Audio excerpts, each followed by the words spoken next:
It's another Q&A edition of Optimal Health Daily, episode 1106, and I'm Dr. Neil Malik. Hey there, happy Friday, and welcome to another Q&A edition of Optimal Health Daily, where I answer your health questions related to fitness, diet and nutrition, and lots more. You send in the questions, and I answer them for you. Now, when I'm not doing this podcast, I'm actually full-time faculty within the California State University system. I've been featured in over 70 different media outlets for my expertise on basically all the stuff I talk about on this show. I presented my research at national conferences, and I've published manuscripts in peer-reviewed journals. My doctorate degree is in public health, where my emphases were chronic disease prevention and nutrition. I also have a Master of Public Health degree, where my emphasis was health promotion and education. I'm also a registered dietitian nutritionist, a certified health education specialist, and a certified exercise physiologist through the American College of Sports Medicine.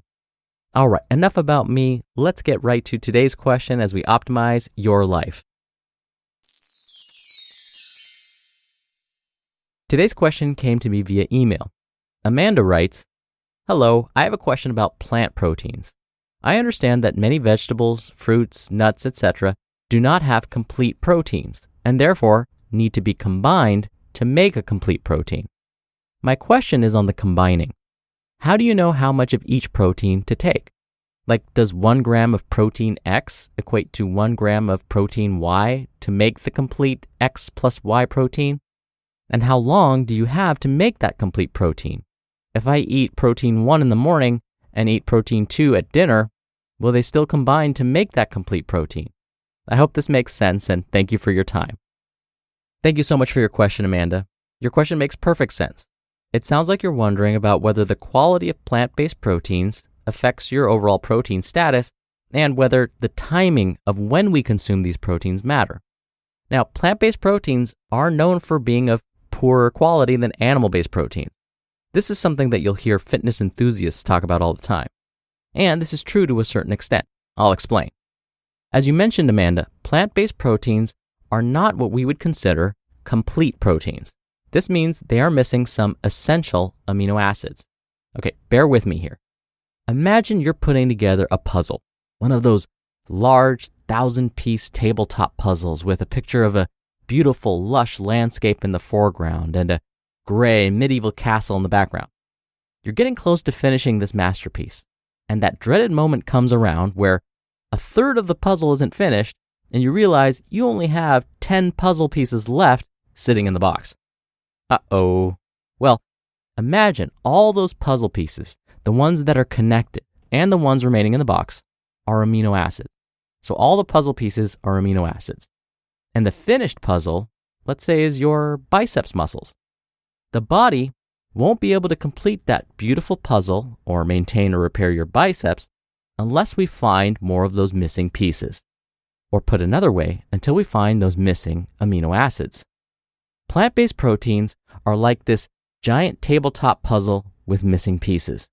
So, let's move away from this analogy and use a reality-based example. Eating a slice of bread, or a bowl of rice alone, for example, will not give you all the amino acids your body needs to build and maintain muscle. They are missing some of these amino acids. They are missing some pieces of the muscle puzzle. Hey, I like that. That's kind of clever. Muscle puzzle. Now, while this sounds like terrible news, it actually isn't a dire situation. I will repeat something that was published in a medical journal that sums up why plant-based proteins aren't a problem. Quote, "There is no need to consciously combine different plant proteins at each meal as long as a variety of foods are eaten from day to day, because the human body maintains a pool of amino acids, which can be used to complement dietary protein." End quote. All right, so it turns out that as long as we consume a diet that includes different sources of plant-based proteins, the body will figure out how to combine them and use them to support the health and growth of, let's say, your biceps. You may have heard someone blurt out, "If you're going to eat rice, you better be sure you're eating beans along with it, otherwise you're not going to get enough protein." Well, tell them to mind their own business, because that's incorrect. Going back to my puzzle analogy, remember I said each puzzle piece is like an amino acid? And remember, they come together to form that beautiful landscape? Well, the body knows how to put together amino acids, just like you figured out how to put together a puzzle. If there are enough pieces in the box, your body will finish the puzzle on its own. And as long as you're eating a variety of plant-based foods, whether that's at the same meal or not, you will have plenty of puzzle pieces, and that's all that matters.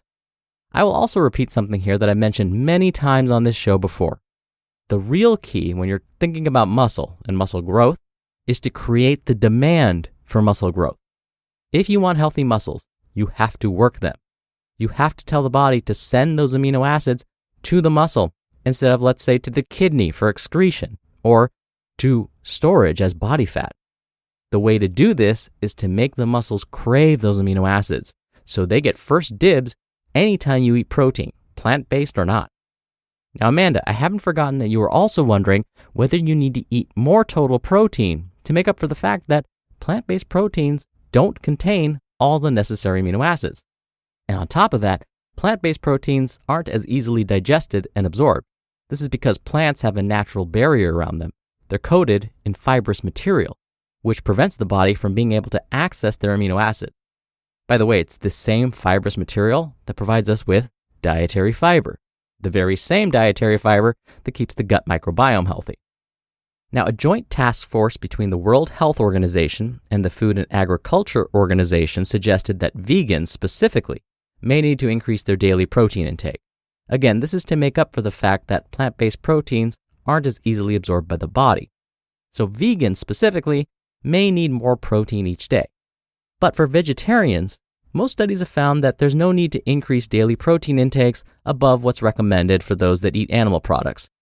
And again, the timing of when you eat protein Y versus protein X and combining doesn't really matter. As long as you're getting enough protein each day, the body will figure out what to do with it. Oh, and in case you're wondering, which plant-based protein is most easily absorbed by the body? Processed soy, like tofu, ranks highest. And really quickly, it is unsustainable for billions of N95 masks to be discarded at the end of each day. Plus, you probably don't prefer to spend a few dollars on a mask every day, only to have them discarded later. Well, reusing your masks doesn't seem like the greatest idea. So what do? Dan Castle launched Castle Grade, the makers of the last mask you'll ever buy. They're not only reusable, but they're also easy to clean, won't fog your glasses, and made of soft silicone that doesn't leave marks on your face.